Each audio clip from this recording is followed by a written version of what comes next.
Good morning, class. Good morning, ma'am. May I call on Jane to please lead us the prayer.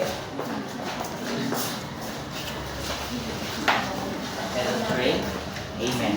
Amen. Before you take your seat, please pick up the scattered papers and plastic under your chairs. Before we start, I have here some classroom rules for us to follow when our discussion started. Number 1 rule is lower your voice. Number 2, increase your attention. Number 3, search your goal. Number 4, ease your mind. And number 5, engage in class. And if it's asking, never leave your note blank. Because if you leave your note blank, you will never have your review work for your next activity. But before we start our lesson, who among you can recall our last topic yesterday? Yes, Miles? Noun, ma'am. What is all about now?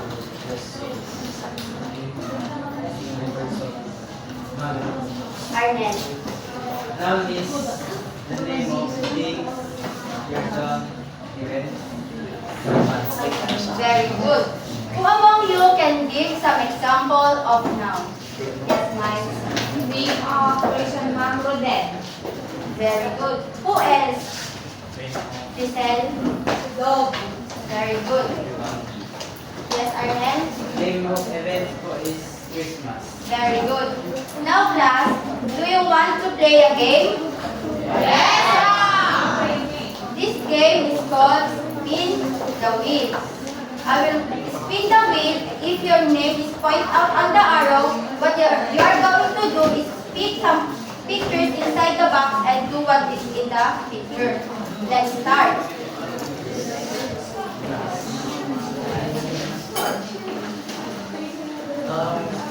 Nelson. Angelo. Ben.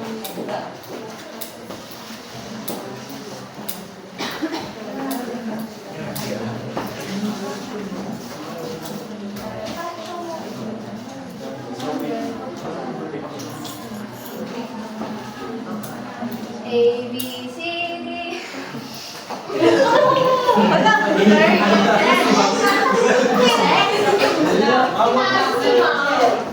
Patol ko yan. Maricel. Can you keep your pictures inside the box? And show it to your classmate and then do what is in the picture.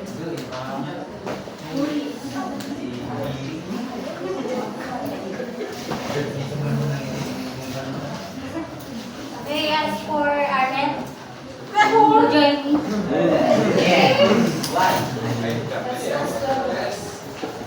Dance.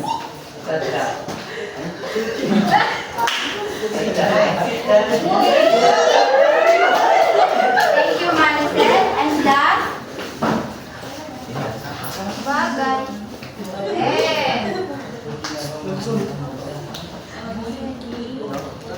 Maricel lang Sir yan. Jay, come on, please. Saan? Sandali.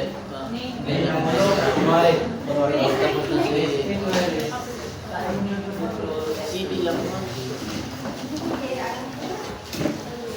Ayan po na.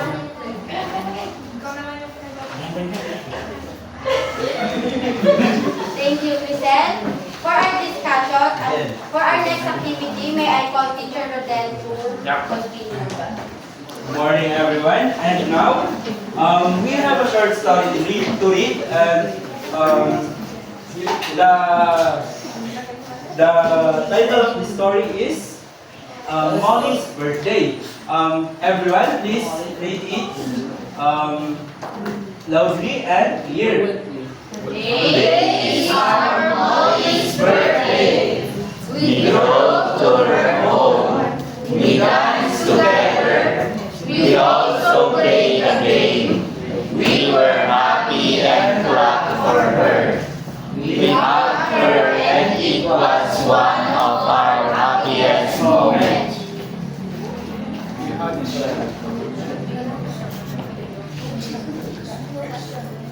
And now, do you understand the Molly's birthday, the story that we read?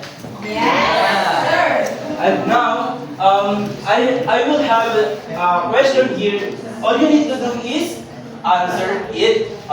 What is the story all about? Anyone in the class? Yes, Nelson?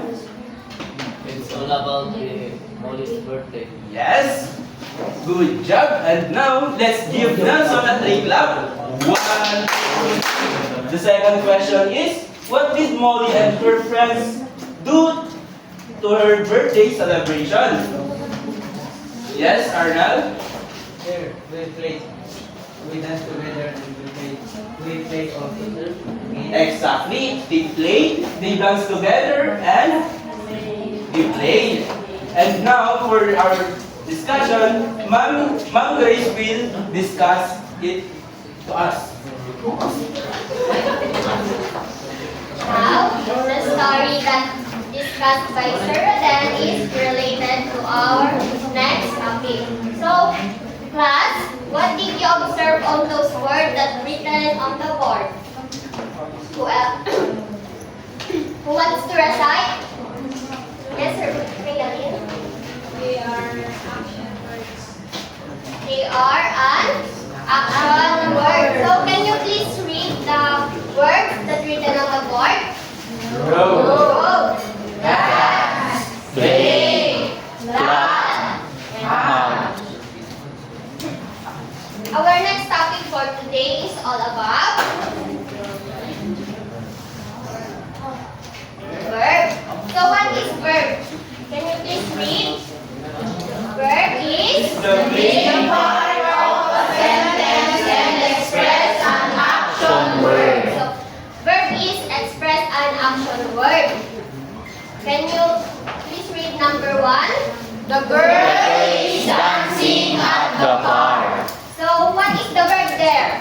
Dancing. Dancing. Dancing is an Action word. Can you please repeat? Dancing is an Action word. word. So, can you please read number 2? Who wants to read number 2? Yes, Arden. My group was a drama. So, what is the verb there? Or the action word? Watch. Very good, Arnel. So, who wants to read number 3? Yes, Berlin. She writes for her grandma. So, what is the verb or action word there? Right, ma'am. Right. So, who wants to give an example? Anyone? Yes, Berlin. Teacher is talking. Teacher is talking. So, what is the verb? What is the verb there? Talking. Talking. Talking is an action word. Who wants to give an example? Another example. Yes, Jeff? Arnel is jumping long. Arnel is jumping. So what is the verb there? Jumping. Jumping. So I'm glad to hear that you are able to identify what is verb. So may I call Ali for the list? So now let's proceed to group activity. So I was going to divide this class into 2 groups. This will be Sir Group 1 and this will be group 2. All you have to do is guess the picture and write your answer in a provided description bar.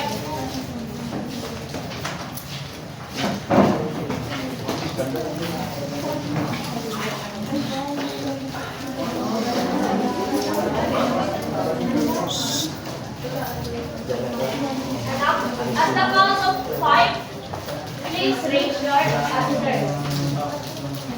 First picture is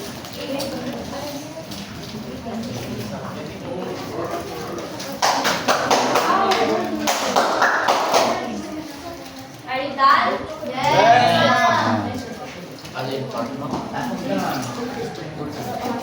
Right. Your answer is correct. So let's proceed to the next picture.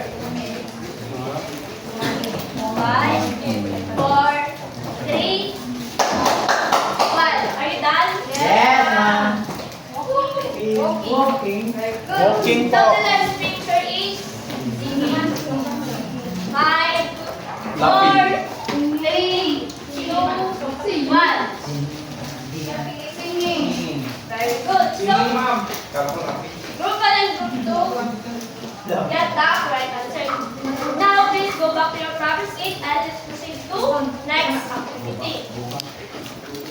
Find your partner and answer this following to a one-word sheet of paper. The direction is write your answer in a one-word sheet of paper. Are you done? Yes, ma'am.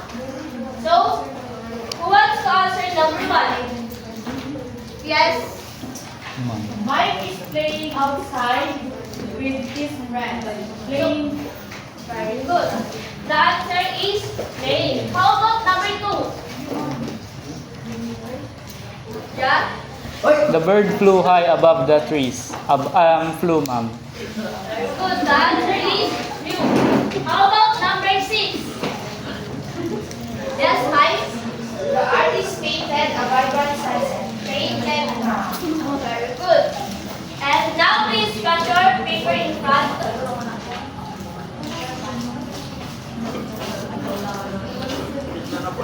Now, in our daily life, what are the things that we usually do in our daily life? Walking, Walking, eating, swimming, reading. Eyes, sleeping, eating. Very good. And yes, ready? drinking, ma'am. Okay. Drinking alcohol. Thinking of that. So, those are another example of work. And what are the things that you do to help your parents? And cleaning the house. Very good. Cleaning the house. Who else? I'm listening. Watering the plant po, ma'am. Very good. It's glad to hear that you are helping your friends inside your home. So now, to continue this activity, I will call teacher Adrian. Again, class, what is our topic for today? So, anyone who can give me what is verb? Yes or no? So, anyone who can give me an example of an action word? Sir, Dari? dancing, sir. So, kindly give example of kindly give a sentence that contains dancing. Yes? My name is dancing. Very good. So now, let's proceed to our activity. And this is our recorded, so this will be. So kindly read the direction, class. Read each sentence and fill the blanks with the correct answers. So you may now start, class. So who wants to answer number 1? Yes. I love to read books about animals. Is that correct, class? Yes, sir. Very good. So who wants to answer number 2? Jayan? Dan made me laugh when he goes in a video. Is that correct, class? Yes, sir. So last, who will answer number 6? Number 6. Yes? I will talk to Luis after school. Is that correct? Yes. Who got the perfect score? Very good. So now, Mehdi got perfect score, so I will give you some additional activities. So kindly stand up as we bid farewell. Goodbye, class. See you